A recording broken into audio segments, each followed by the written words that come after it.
Welcome to a late night edition of Gratcast. It's not really late night. It's just late night for us, but it airs at the same time. The sun went down. We're recording after dark. Yeah, it's after dark. Normally we do this in the afternoons, but the summer of Joe has started off with multiple jobs, so we have to work around your ambitions. Yeah, it's kind of weird because a couple weeks ago I went out. I really shouldn't talk about this too much into detail.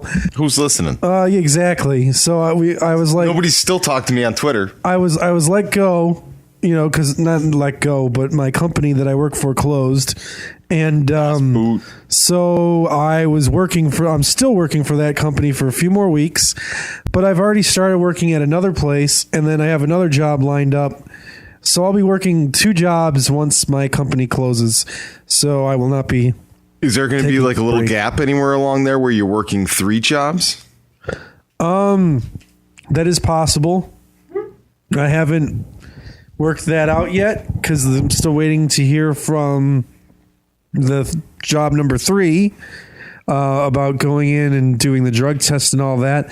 But they were interested in having me start before my time at job number 1 was finished. And I said, I would be open to that. That's not a problem. So yeah, there could be maybe like a week where I'm working all 3 at once. Am I gonna have to like show up next to you and record the Gratcast while you're doing the QC, while you're watching Grey's Anatomy? Well, no, you wouldn't be allowed to while I'm watching Grey's Anatomy. But yeah, we could. Grey's Anatomy is a show that I watch. So yeah, that's it wouldn't be Grey's Anatomy, but yeah. Well, it might have to be the way it is. So have you had time for anything else this week, Joe? And I've also had jobs? I've also had the flu this week. On Monday and Tuesday, I was pretty sick. Sunday night, I started getting sick, and then Monday and Tuesday, I was really, really bad. So I took some half days at work because, I had to because I was sick. So I had that going on. Well, I'd like to congratulate you on almost winning your first Madden game in the GML. I won a game last season. Oh, did you win one last year? Yeah, remember I won 114 Oh, that's right. 114-1. 114-1. I didn't know if that came on a sim or not. Yeah, no, I won that game. But you took it to overtime today before Johnny Football ripped your heart out. Yeah, you know what? It happens. Anything else exciting happened this week? Well, no, I was sick and I worked a lot this week, so that was all that's going on. I was labeled an anti-Semite on Facebook this week. Yeah, but what did you say that caused somebody to label you that? Somebody posted an article on Facebook that I guess I should have realized was from some Jewish website or whatever, where they have like their extreme side of the viewpoint. Was it Heb magazine? That's my favorite Jewish magazine, Heb magazine. I have no idea what it was, but basically the clickbait headline was the Iranian supreme leader calls for the extinction of all Jewish people, and there's no accountability.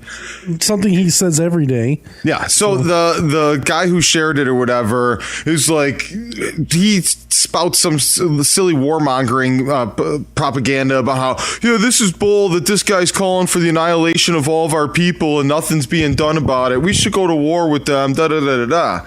So I just pointed out, not taking a side or anything, I just simply pointed out, bro, both sides have been calling for the annihilation of the other side since the dawn of time. It's like, it's hypocritical to say like, oh, this guy should be held accountable for calling for our annihilation, especially 2 weeks after your boy Bibi just called for the annihilation of them to win his election. So you're both been threatening each other forever.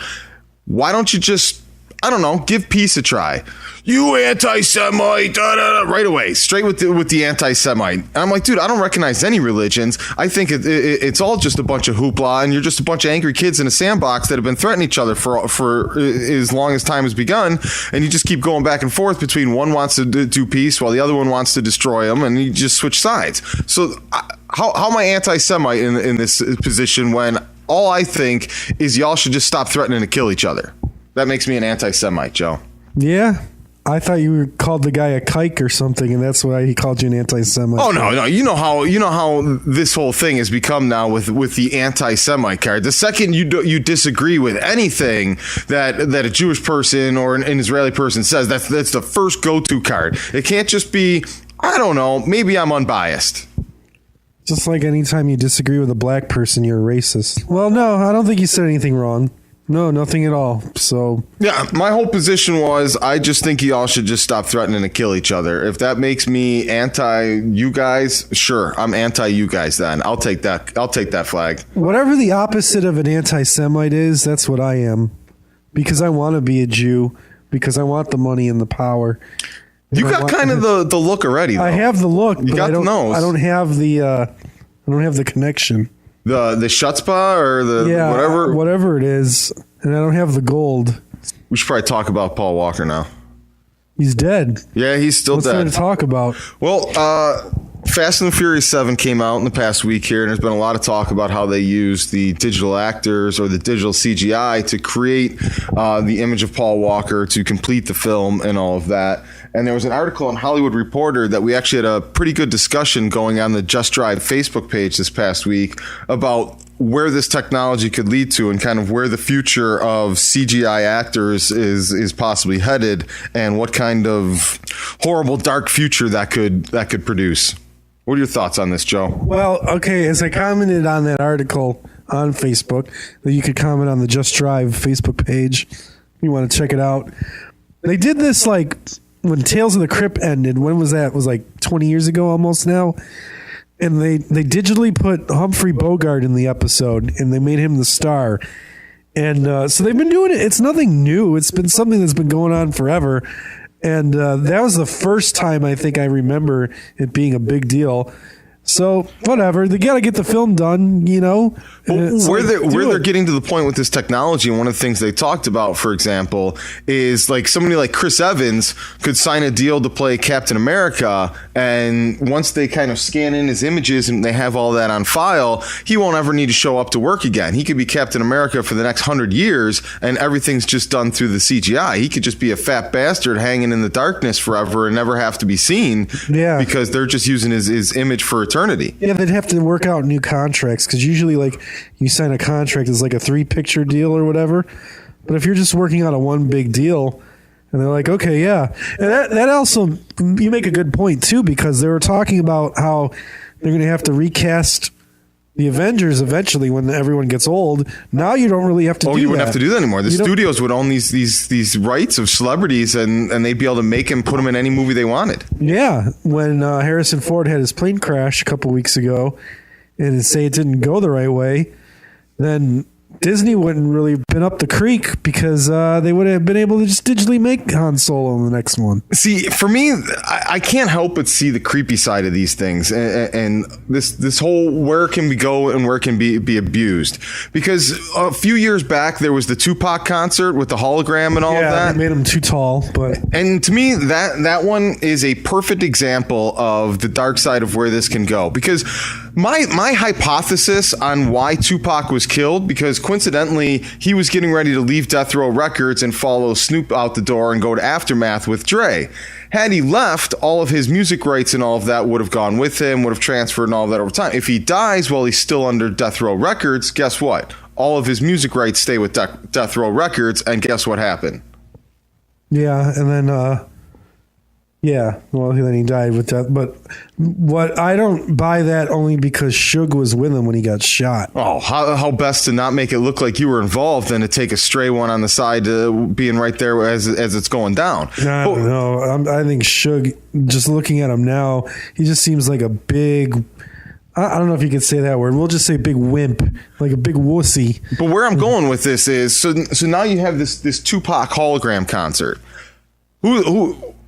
Who's got the rights to that? Who's well, it's a concert. You don't have to get the rights. But exactly. Think of what you can do with that now. You can have Tupac go back on tour and have this whole hologram concert and all of that. Now you're making money off a dead celebrity that you don't have to share any of the profits with. He's never going to get tired. He's never going to say that's too many shows. And this whole actor thing where you can scan an actor and use their likeness for eternity or as long as you like, that just to me seems like another motivation for murder.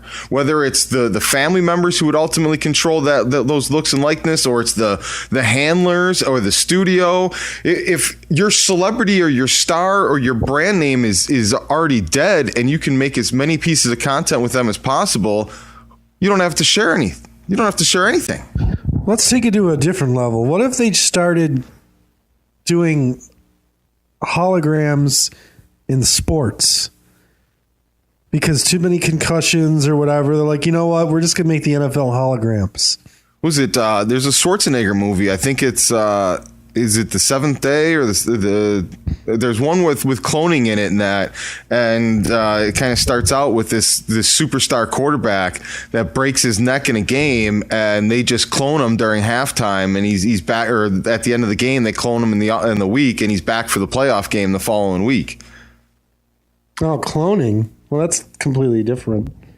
Well, yeah, what they were doing in that is they would clone your body back and then just transfer your conscious into it, so you'd basically be the same person just with a new body. Well, that sounds good to me.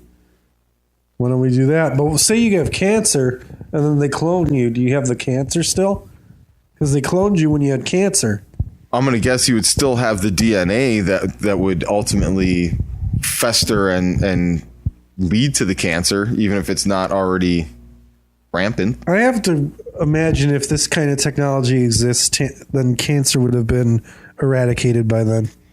Well, back to the whole CGI actor stuff. Where it's going to, it's going to go a next level past that to the point where you don't even need the actor's likeness anymore. Like the movie Simone with Al Pacino. Yeah. You can just create a completely fictitious actor and put the whole performance together yourself.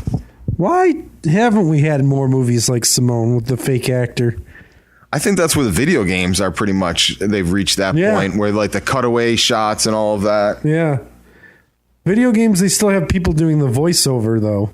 Wasn't Simone digitally everything, or was there a voice actor? She was voiceovered by a famous actor or actress. I can't remember who was the voiceover actress in it. Because when you get to that point, when you could digitally do everything, including the voiceover, then yeah, you're onto something. But you're always going to need some kind of talent, even if it's just voice talent. So you want to know what I did today, Joe? I know you had a meeting today. Is that what you're talking about? Yeah, we had a meeting today with a foreign investor. Well, actually, she represents Chinese film investors, and she's looking for projects to take back and looking for U.S. production companies to collaborate with on developing slates of films for both the Chinese and international markets. What are the Chinese looking for in a movie? They're not looking for horror because, ironically, the way the horror ratings work in China, if it's coming from outside the Chinese borders, it's a much tougher and tighter restrictions on horror than if it's shot inside of China. So if you're going to do if you're going to do a horror film that's going to get distributed in China, you got to shoot it in China. In other words, it's basically a PG film. Oh, so they weren't looking for horror. They were looking for action, romance, drama, thriller, sci-fi, and fantasy. I can give them sci-fi and fantasy with what my project I have in pre-production. By pre-production, I mean in my mind. So she had let us know that she was getting ready to leave to head back to China, and she was going to be meeting with investors and stuff with these projects that she was going to take back. So she wanted to sit down, and me and one of our producing partners that we're working with, we put together a collection of synopsis to send over to her so we could meet with her and she could ask a couple follow-up questions on which projects she liked, and hopefully we could develop them further and get the treatments going and everything. So we worked through the night last night, polishing up our synopsises. He put together 5 and I put together 5. And I finished around 4:30 in the morning and he finished around 5:30 in the morning. We sent these over to her before we met at 11 a.m. So we show up at the LA Live Center to meet with her. And you guys saw it all the way downtown? Yeah, that's the best part about this whole thing. Her offices are in Pasadena. We live in North Hollywood, and she chose to meet at the Marriott at the LA Live Center. Okay, that's like 10 minutes from Pasadena, and that's not fair, but go on. Is it really that close? Pasadena and LA and downtown? Yeah. I wonder if she picked it. Little known fact about Pasadena. It's super close to downtown LA. You just hop on the freeway and you're there. You just cut through Chinatown, which is probably why she wanted to meet in downtown, because she's Chinese. She probably wanted to get Chinese food for breakfast. Well, Pasadena must not have been that close because we were 15 minutes late and she was 15 minutes later than us. Yeah, she probably had to wait in line getting her Mugu Gai Pan. So. And she didn't have a chance to read the synopsises because she'd been running through meetings all morning and didn't get a chance to see that our email showed up at god-awful hours this morning. So we sit down and expecting to answer questions about the synopsis or give more information. We end up having to cold pitch our scripts off the top of our heads on the spot. Okay. Which is basically, okay, give me your elevator pitch right now. Didn't you just pull up your synopsis and read it to her? My partner, he had actually printed out his synopsises, which were a page and a half each, so he couldn't read them out. And at that point, I was wishing I did print out mine because they were about a paragraph each, and I would have just read them straight to her. But I didn't, so I had to pitch them off the top of my head. Oh, how'd that work out?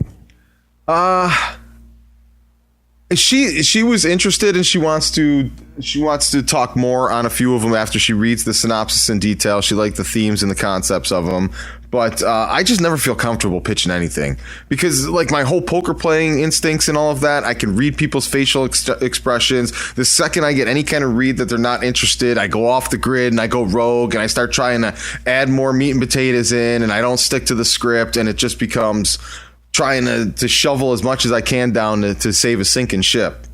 Oh, so she is from China, and she speaks English. She does speak English, yes. Does she speak it very well?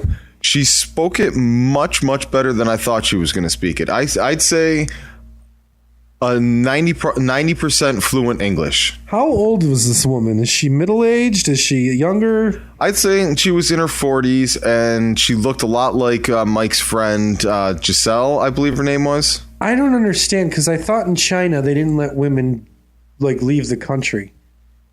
Well, I'm sure she found her way out, come over here and chase her ambitions, just like the rest of us. From Hong Kong. Because I don't see women in mainland China being allowed to do what she's doing. She must be from Hong Kong because it's a little more liberal in Hong Kong. You can get away with more stuff. That's because they're on an island. You can always do more stuff on an island. It's because they used to be owned by the British. So she probably grew up under the king's rule or the queen or whoever's ruling England over there. But whatever. Sounds like an interesting time. We got to take a break, because we're going over, so we'll be right back. That's an abrupt break, bro. How do you do it? All right. No transitions here. Break time, we're not even teasing what's coming afterwards. You're going to just have to find out.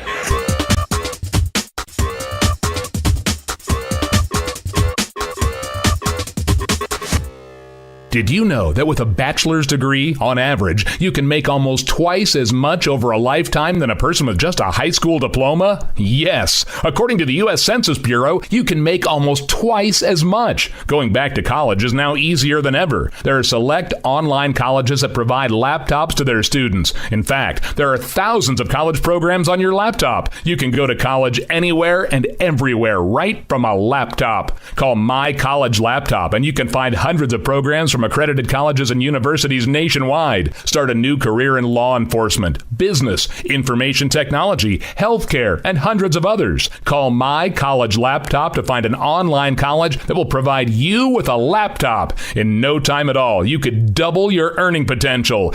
Double your earning potential. Call now. 800-925-1852. That's 800-925-1852. 800-925-1852. This is the worst weather we've seen in quite some time, folks, and I don't see any end in sight. People have been calling in from across the state complaining their basements are flooding. They need the waterproofing solutions from Basement Systems. If you want a dry basement or crawl space that will weather any kind of storm, you need the patented solution from Basement Systems. With a lifetime warranty, it's customized for your basement. I'm predicting this storm front's heading your way. Call 800-238-2148 for a free estimate or visit basementradiooffer.com. Hi, I'm producer-actress Andrea Vall. Here at Gratwick Films, we make socially responsible entertainment and then use that entertainment as a vehicle to give back to causes that positively impact communities. For our next film, Just Drive, we'll be going all in for kids with a celebrity charity poker tournament for Big Brothers Big Sisters. The entire event will be broadcast live on YouTube as an interactive event where you too can be part of the fun. To do so, just subscribe to our YouTube channel, Just Drive the Movie, and join us live from the red carpet at noon on June 20th. See you there.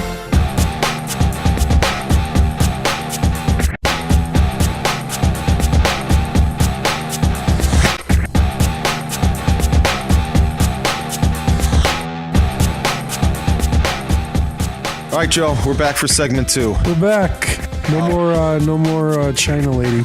Yep, we're expecting to have our guest Suri Borjan on Speaking of China ladies, and talk to her about her background and some of her unique aspects of growing up with 2 parents that work for NASA.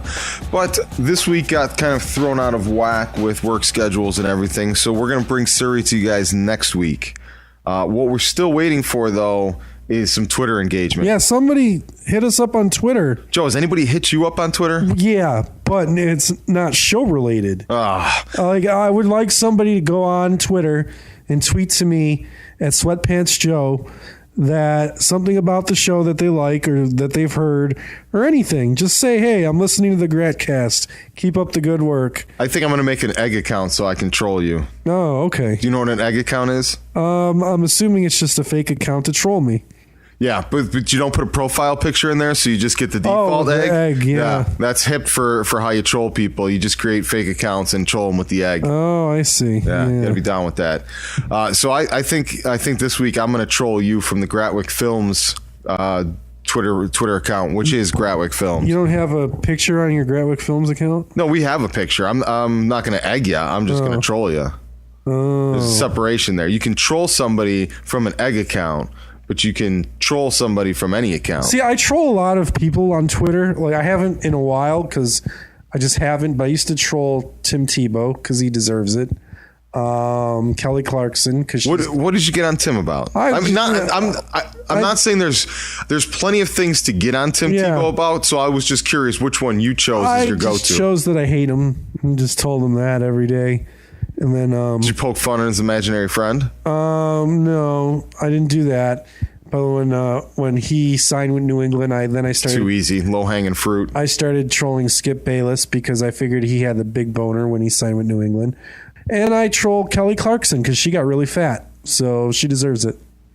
Oh, that's nice of you. Yeah, she needs to know that it's unacceptable for her to get fat. She needs to lose weight. I'm sure the wake up call from Big Joe will shake the trees loose and get her on the treadmill. Yeah, I hope so. For her sake, at least. There's a reason why she's not on TV anymore. Let's just say that. And it's because she's fat. I just thought it was because her 15 minutes were up. She'd have a lot more minutes left if she wasn't so fat. All right. That's my theory on it. So we still have no Twitter engagement, and this could be a reason why, because we're fat bashers. Maybe somebody will hate on us for being fat bashers. Well, here's the thing. Like, if you're fat and you're famous, like say you're Monique, for instance, you're famous for being fat. So that's all right. I'm not going to hate on you for that. But when you're Kelly Clarkson and you've put on weight, you're gonna hear it from me. Yeah, but when you can afford to eat meals, like healthy meals, or at least big meals. When I say healthy, I mean hearty. Yeah. When you can afford to eat hearty, sometimes you splurge. Yeah, but if you're a woman and you're a pop singer, you shouldn't be getting fat. Fair enough. Yeah. Fair enough. There's an image to uphold. Yes. All right. Joe, I had some thoughts this week on the collaborative approach. Okay. See, when you're blazing your own trail and you're trying to be an entrepreneur and things, to be successful, you have to have a very rebellious nature. You have to convince yourself that you're right no matter what, or even if you don't know what you're right, that or why you're right. But at the same time, a smart man knows that collaboration is the best way to find the best answer. Usually. Yes, usually that's a perfect word to use in this situation, because that's been a struggle I've been having recently, is sticking to your guns and being that kind of gut instinct leader that everyone's counting on you and depending on you to be, but at the same time knowing the balance between when it's time to allow the collaborative process to be that safety net and to come up with a more rational approach. I don't understand what you just said. What happened? Give me an example, I guess.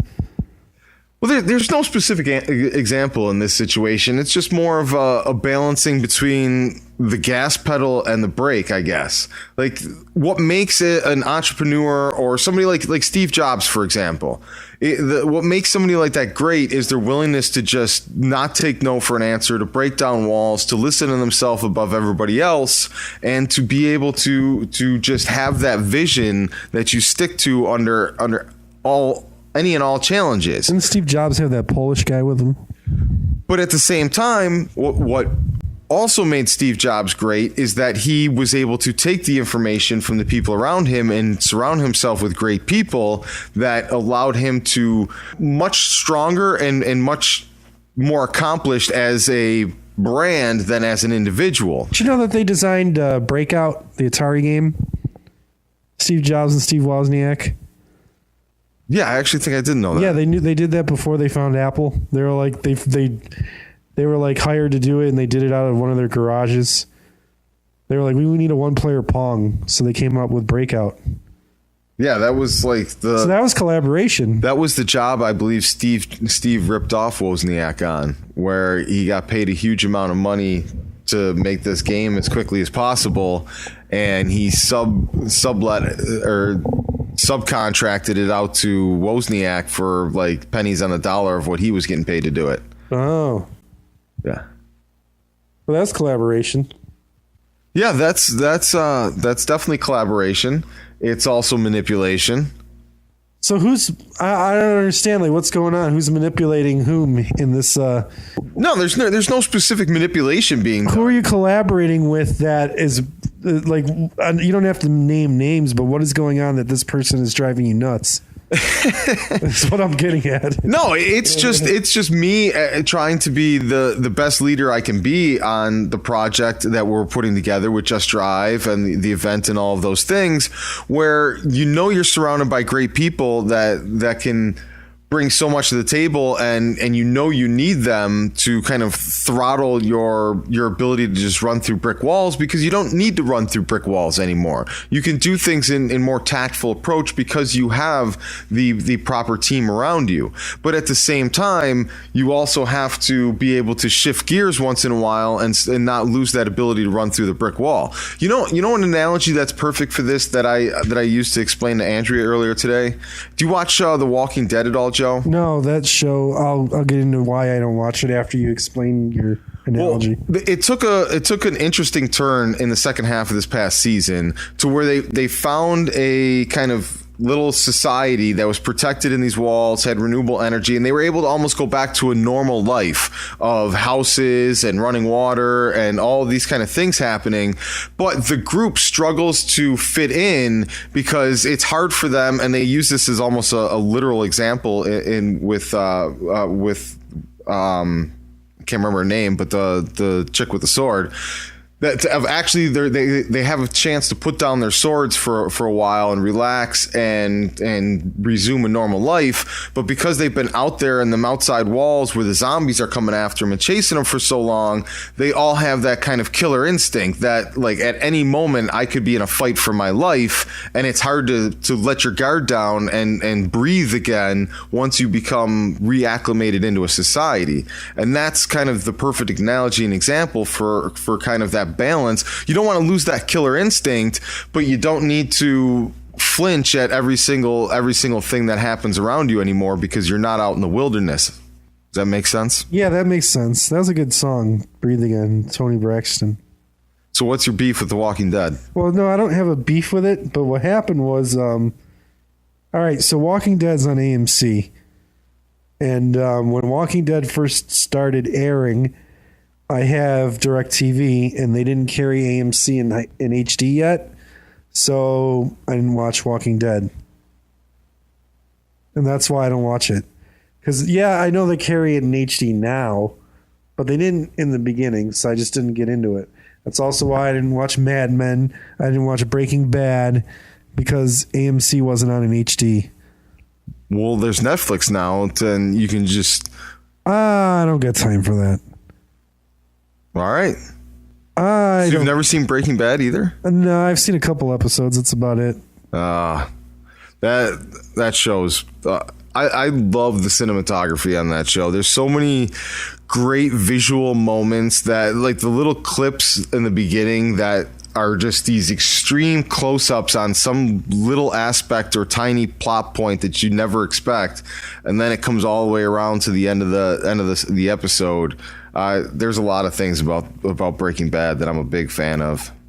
Yeah, I don't know anything about the show. I just saw an article last week where the guy who like owns the house where it takes place is getting mad because people are throwing pizza on the roof. I guess that's a thing on that show. I don't know. Yeah. So we're gonna start doing some producer vlogs. Joe. That's a good idea. Vlogs. Who's the producers? Other than you and Andrea. There's five main leaders on the project right now. Okay. There's myself. There's Andrea. There's Amanda Harrison. She is our passionate and essential project manager. She's the one maintaining the sanity of the group, or doing the best she can. She does what she can. It's an overwhelming job to balance one of our projects. Let's just say that, because we fly by the seat of our pants. It's very unorthodox. Is she the woman that I met here at your place that one time? The African American woman? She is not an African American woman. No. I don't know her then. She's just a plain old white girl from Missouri. I believe. What happened to that woman, the African American woman?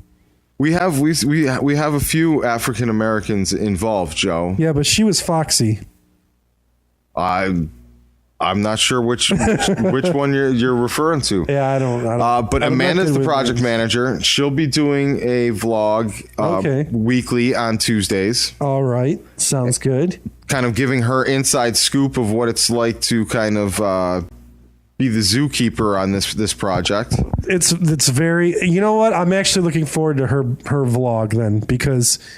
Are you doing a video blog, like a vlog, or are you going to do like a Tumblr? What's going on? These are going to be video blogs on each one of our YouTube channels across the network. All right. And it'll be shared on our Facebook pages and Twitter channels. I like that idea. I like that idea a lot. It's to give everybody a unique aspect or a unique point of view to the entire project from each one of our sides. So interesting thing, it also keeps you accountable. Like if you're doing like a weekly vlog, it'll keep you accountable and it'll keep you focused on the goal, which I think is a great idea to do. Last year, for those of you who are new to the show, and that's all of you because we've only had, about a dozen episodes now? 10. Yeah. So last year I had a weight loss vlog and I posted every week. And then I stopped doing the vlog. And then next thing you know, I put back on most of the weight. The vlog helped keep me focused, and I maybe it's something I should do again. Well, the accountability is a perfect word. Yeah. That's exactly it. So vlogs are good. It'll keep you on task, and it'll keep the goal ahead. And that's really our whole reason for sharing everything with this project, is that we need the support of an audience, and we need to build our allies, but we want to be held accountable by that very crowd that we're seeking the support of. So the vlogs are going to be each person's perspective of what we're doing, what we're trying to do, what's going on, what our feelings and emotions are, how Chris drove him nuts this week. And we're gonna keep sharing that inside information. And the other two people that are going to be doing the vlogs are Tennyson Turner, who's one of our producing partners and overseers of the documentary that we're shooting, kind of documenting the entire experience of making this project and pulling off this event, and Suri Borjan, who is directing the documentary and also a producing partner. So it's going to be 5 completely different perceptions, 3 beautiful women, and then... That's the thing. You need to have beautiful women or else nobody's going to watch. Yeah, all 3 of them are gorgeous. And then there's 2 dudes, but we're funny guys, or at least we think we are. So it'll be a good mix. I'll tell you what. I'll throw myself in the mix, even though I'm only hosting the thing. I'm not really anything behind the scenes. I will add a vlog. And I would love it if you and Ernie would kind of chip in with something like that about what you guys got going on and putting together for the event as a way to start promoting the event. Because I haven't put anything together. Ernie and I are planning on just sitting there and hosting for like 12 hours or however long it's going to be, and we have nothing lined up. What I want to do is I just want to do it like have the audience tell us what to do, and we'll do it. That's kind of what that's going to be a big part of the night. But we're also going to have planned guests for you guys to talk to and some different acts. Obviously, there'll be poker players who are there that we're going to talk to, and people, actors and producers of Just Drive. So I'm assuming that our guest list is probably going to be filled as we get there. So that's kind of why we're like hesitant in bringing in our own guests, because there's probably going to be way more guests than we could imagine. There'll be plenty of room for everything. Yeah. But I think it would be a great idea if like you and Ernie did like a weekly video chat and then just use that as kind of your vlog or whatever, where it's the Ernie and Joe pre-show. Yeah, it's a good idea. We could do a Google Hangout.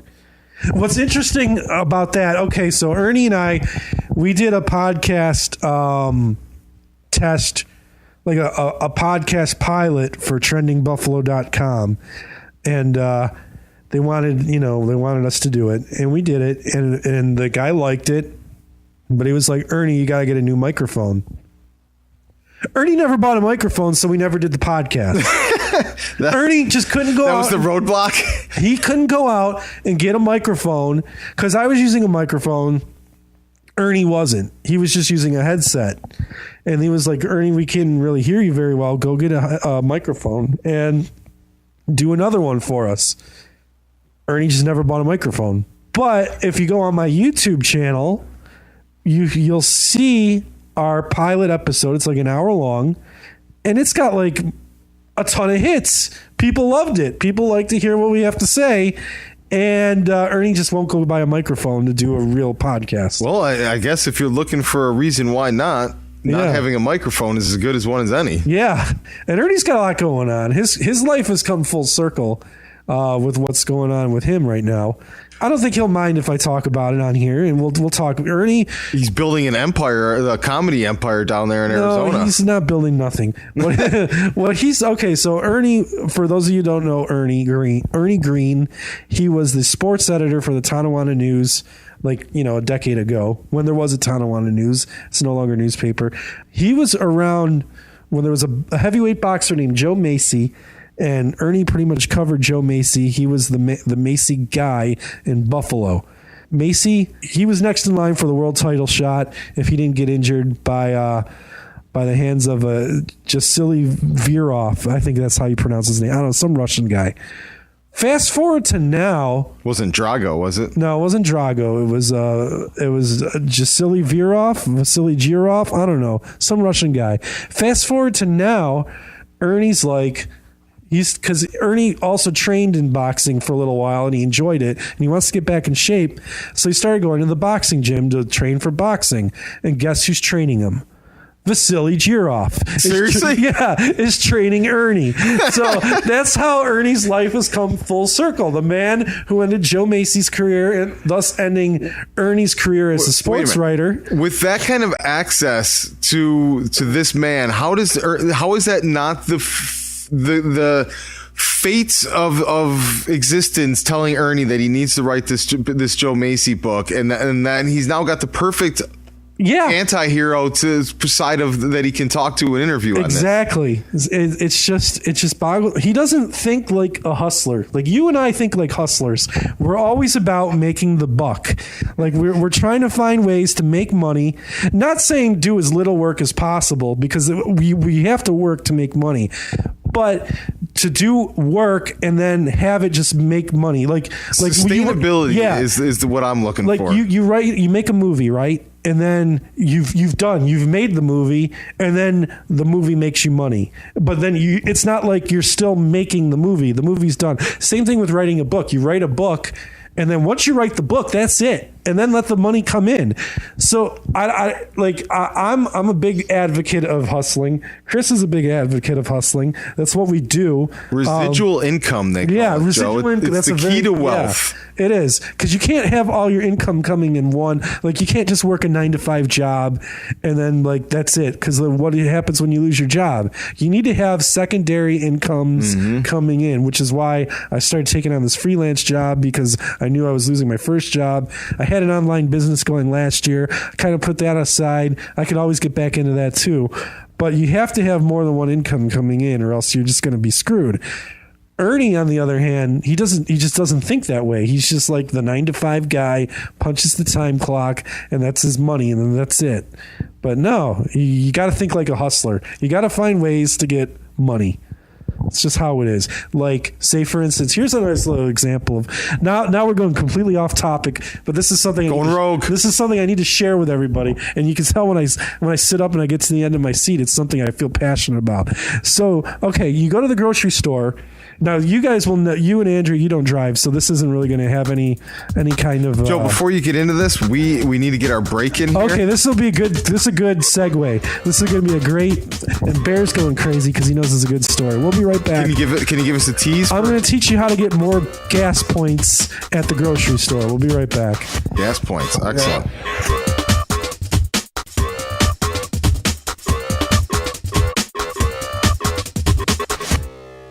Let me ask you a question. Are you getting enough? I bet you'd love more, right? Well, AdamandEve.com wants to give you more with 10 free gifts. First, you'll get a sexy surprise for her. Second, a specially selected toy for him. And third, a little something we know you'll both enjoy.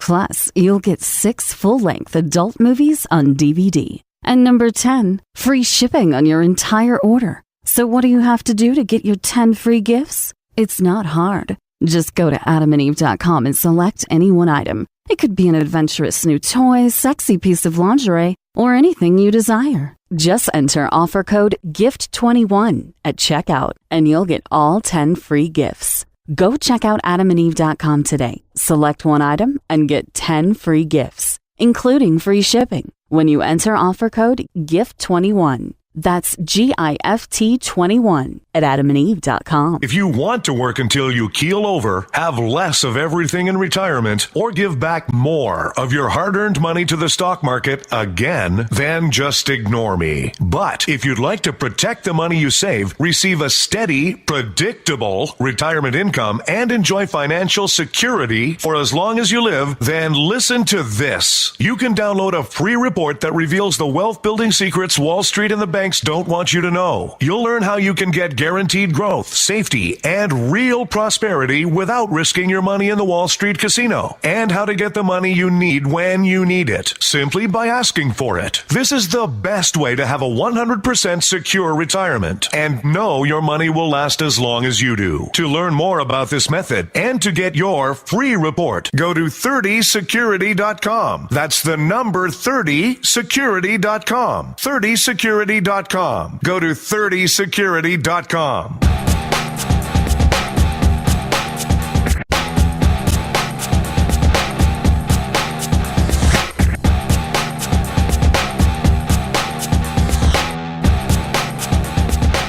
All right, we're back with our final segment here, Joe. You were about to tell us some crazy stories. Okay, so when you go to the grocery store and you're spending money, you get gas points. Like out here we have Ralph's and we have Vons. One of them does Exxon, the other one does Shell. Really? Yeah. I never knew this. Yeah, if you have like a Vons reward card and you buy groceries or whatever, you get points for Exxon. Well, we got to have a whole lot of Ralph's gas points then, because we don't have a car. We've been buying groceries there for a while. That's the thing, that they don't roll over. After every month they expire. There's the rub. So what you do, okay, is you go to the grocery store and you buy gift cards. You can't buy like a MasterCard or a Visa gift card, but what I'll do is I'll go and I'll buy a $50 Vons gift card. And then I go and I buy my groceries and I pay with the gift card. My $50 purchase has turned into $100 spent, and that's $100 worth of points towards gas. So that's what you do when you go to the grocery store. Buy a gift card. Like I said, you cannot buy like a MasterCard gift card or a Visa gift card or an American Express gift card. It has to be like a store gift card. So I just buy the store that I'm buying the groceries from, and then you get your gas points, and then you spend more money, and then you get more gas points because it's all done through your membership rewards card. And then, boom, you've got more gas points. You go and you fill up your gas tank 20 cents less a gallon than you would, that much quicker. That's how you think like a hustler. Excellent plan. Yeah. Excellent plan. So, but I'd have to run the numbers to confirm Yeah. It's something that you'll never deal with because you don't have a car. But guys like me who has a car, that's what I do. I cannot tell you how much I love not having a car. Like I wish I could not have a car. It'd be nice. And the greatest part about it is I have no intentions of ever owning a car again until they drive themselves. So I'm done. For the rest of my life, I'm done with driving, Joe. But you're missing out on another residual income scam that everybody's doing right now by having a car, and that's becoming an Uber driver. You just go on your day off, you go pick some people up, drive them to the airport, boom, you got $500. I'm not that guy you want as your Uber driver. You just take people to the airport. Imagine this. Okay, so you go and you had your meeting today with the China woman, right? So that was just a meeting. She needs to get to the airport, right? She'll pay you to take her to the airport. There you go. Here's the thing, Joe. We didn't spend a lot of time together when we were growing up in Buffalo, but I have a pretty well-known reputation that I'm not the guy that most people feel comfortable riding in a car with. But that's there. You're not doing that there. You're doing it here. Nobody knows who you are out here. Let's be clear. I'm an excellent driver. I'm just not what people would call a safe driver. I've driven with you before, and it was fine. And I have, let's say, road rage issues. We're not going to say in a hypothetical situation. Let's say I drove somebody's car the other day, Joe, and first time I've driven in a car in a couple years. I was going to say you don't even have a driver's license. My license is currently suspended for an unpaid parking ticket, of which they went from a $50 fine up to $995. Yeah, good luck with that. Yeah, that's California. That's why I didn't pay it. I have an unpaid parking ticket from like 2009 that they're still like bugging me about. Oh, their late fee jump is absurd. You're late, that's a $900 penalty. Yeah. How is that even? It's like a fictitious number at that point. Like, are you kidding me? I'm not giving you that, especially when I don't plan on ever driving again. Yeah. So, no, I don't have a license, Joe, but I know how to drive properly, which is apparently cannot be said for people that do have license or I would assume have license. So we're getting ready to make a right-hand turn in a dual lane to merge with traffic to get onto the on-ramp right around rush hour, somewhere in the middle of Los Angeles.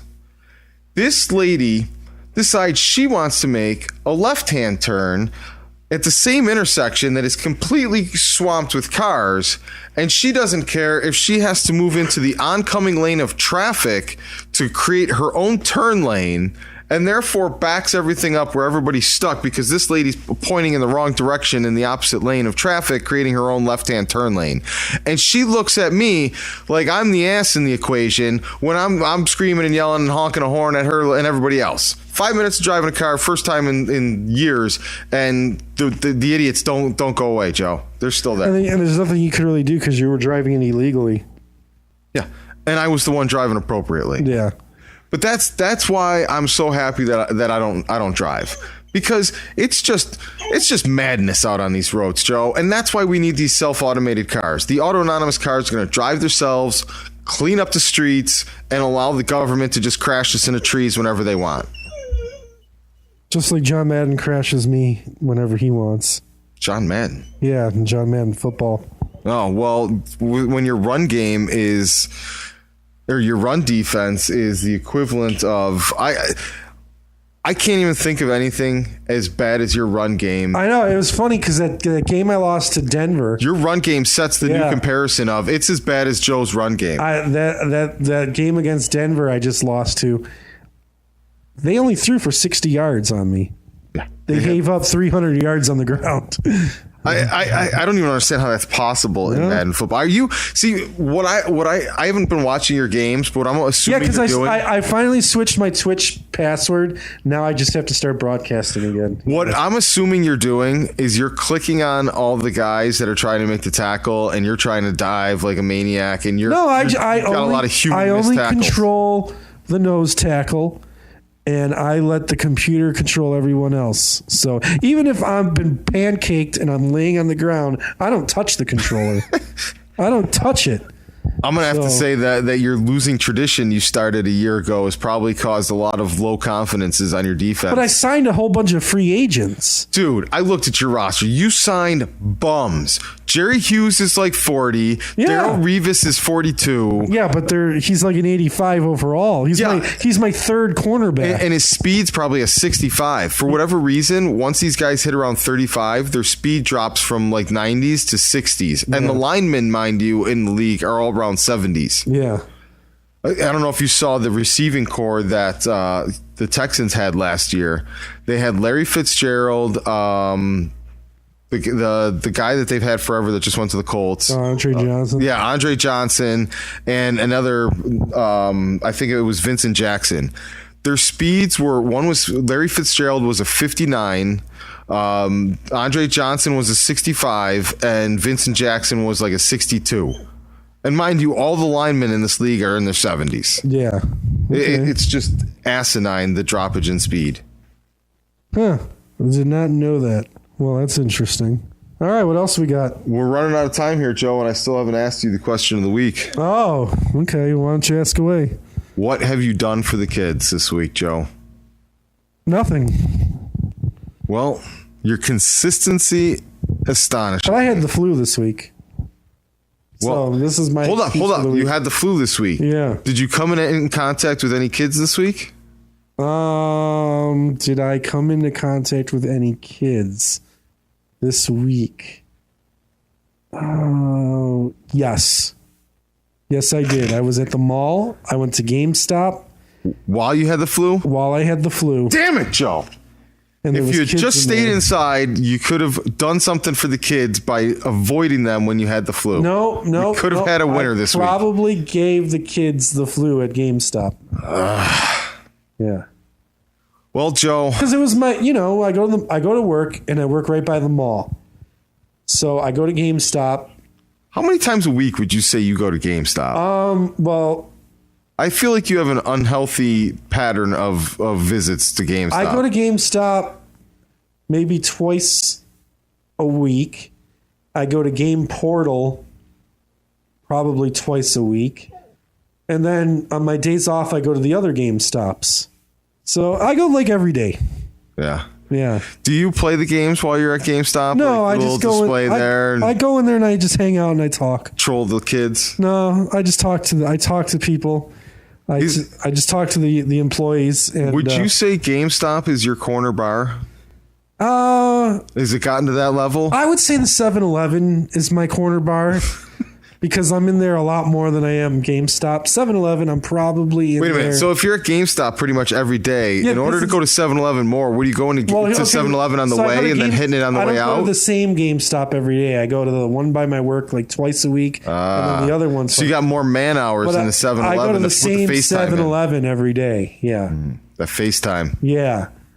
Can they pronounce your name yet? Yes. Joe? Yes. Yeah. They call me Joe. This one, they know me. And when I had my beard, they wanted me to work there. But since I've shaved my beard off, I no longer have that conversation. Dude, do you know about this slushy day coming up? Yes, where you bring... See, everyone thinks this is a new thing. No, they've done it for years. You bring your own cup. Well, they caught a viral wave this year because I heard about it. No matter how big your cup is, for $1.50, you fill it up. The picture I saw on Facebook had some jackass with their construction helmet full of slushy and sucking out of it. Mm-hmm.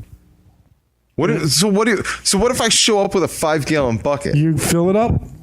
For how much? $1.49. I feel like this would be a great YouTube video. Walking into your local Here's the thing. How are you going to lift a 5-gallon bucket onto the slushy thing? That's part of the video. That's what would make it interesting. Yeah.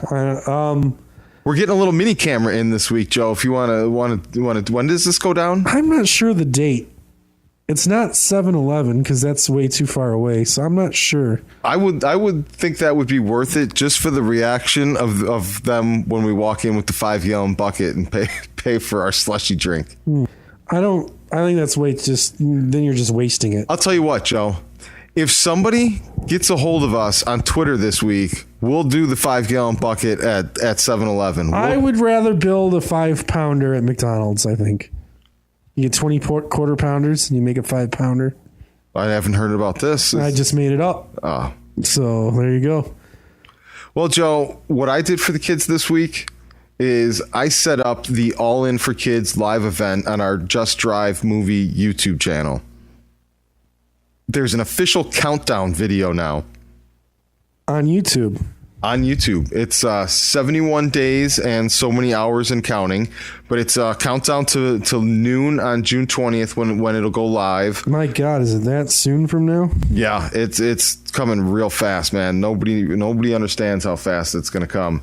But you can subscribe to either the channel or the video itself and have a reminder that'll be a text or a little pop-up that comes once it goes live on June 20th there. Or if anyone is trying to help us out and spread the word and all of that, you can embed the video player in a blog or a website or anywhere else now, and it'll be there and go live once the show starts on June 20th. So I just typed in All In for Kids countdown while you were talking on YouTube, and I don't see it. Type in Just Drive movie. Just Drive movie. Yes. Let's type it in. This is where you talk while I type. So there's no dead air. All right, Just Drive movie. Corey Haim, Corey Feldman, License to Drive. Nope, that's not us. Joe Bob Briggs, Just Some Words. Okay. Drive. So we're not showing up at the top of the search results. Is what You're definitely not showing up at, not at the top of the search results, but nowhere in the search results. However, are you in the? Nope, there you are. You are. Let's count. 1, 2, 3, 4, 5, 6, 7, 8, 9, 10, 11, 12, 13, 14, 15, 16, 17, 18, 19, 20, 21, 22, 23, 24, 25, 26, 27, 28, 29, 30. 32nd. That's OJ's number. 32nd down. That tells me we need some search engine optimization. So that's good news because we've got a marketing guy coming aboard this week to try and boost our numbers. If you go to the YouTube channel page, you can see the countdown video. Well, here's something interesting. I'm looking at your page. The anonymous whistleblower shares cryptic warning about the Hollywood Illuminati.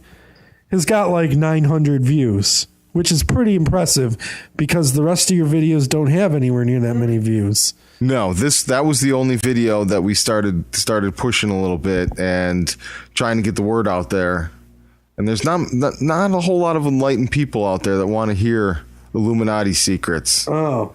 So that one's flying under the radar right now. What's funny is on my YouTube channel, one of the videos that has the most views was Barack Obama. He was telling a joke, and then like what I just did was he was having like his morning meeting or whatever with his cabinet, and he was telling a joke. So I put the Seinfeld theme behind him telling the joke, and it's got like thousands of views. I put Obama becomes Obamafeld. So yeah, seriously, yeah. YouTube, go figure. We still need to make our cell phone video PSA. We do. That's such a good PSA idea. We need to make it. I shaved my beard, though. It seems like you've been consistently shaving because there's no stubble starting to come back that could help our situation here. Yeah. Here's the thing. I like to be shaved, so we'll have to get a fake beard. Well, if we hold out a little bit longer, I might be able to pull off the blonde terrorist. Is there such a thing? 3,000 views my Obama becomes Obamafeld has. I'll play it for the kids listening, just so you could see what I was talking about. Can I make a comment that is unrelated to the economy very quickly? And it has to do with Washington. My children's school was canceled today because of what? Some ice?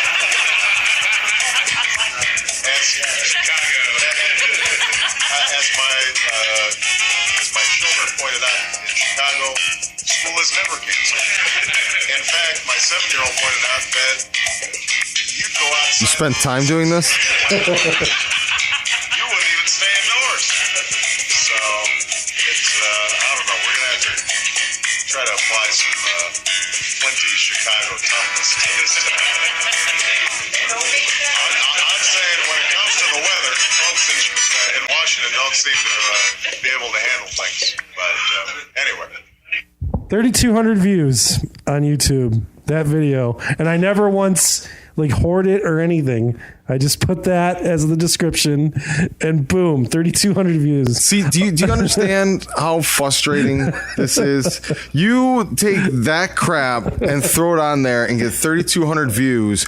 We made this promo video, this Illuminati promo video, where we had to shoot it in the DP's garage. We had to get the actor's schedule on board. We had to edit and color correct this thing. We had to try and reach out to some different Twitter people. We ended up actually stirring up the entire anonymous hive and getting them all riled up just to try and get some people to retweet this video when it came out. And still all we got was 900 views. And you throw some crap out there and get 3,200. 3,200. Yeah. This is my nightmare. Yeah. And with that was pretty clever. Yeah, that was great. That was you invented peanut butter and chocolate there, man. All right, this show's over. I'm gonna have to find a couple minutes to trim out of this, and I have a pretty good idea where I'm gonna start. Yeah, well, this 54 seconds right there. Show's over.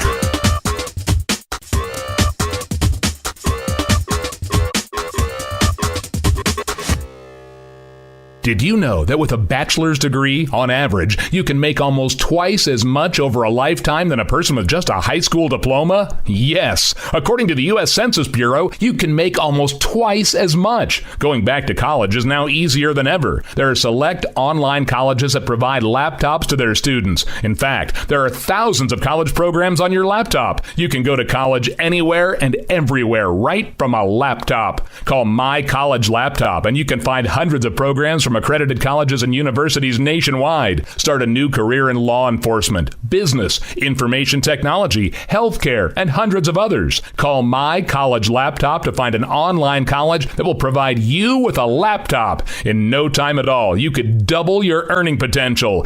Double your earning potential. Call now. 800-925-1852. That's 800-925-1852. 800-925-1852. Here's singer-songwriter Justin Sorrell.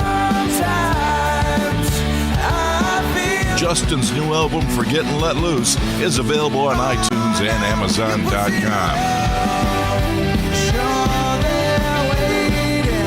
So why not spoil a loved one and purchase a copy of Justin Sorrell's new album, Forget and Let Loose, right now? Visit Justin Sorrell on the web at justinsorrell.com and also look for Justin on Facebook and YouTube. Hi, I'm producer-actress Andrea Vall. Here at Gratwick Films, we make socially responsible entertainment and then use that entertainment as a vehicle to give back to causes that positively impact communities. For our next film, Just Drive, we'll be going all in for kids with a celebrity charity poker tournament for Big Brothers Big Sisters. The entire event will be broadcast live on YouTube as an interactive event where you too can be part of the fun. To do so, just subscribe to our YouTube channel, Just Drive the Movie, and join us live from the red carpet at noon on June 20th. See you there.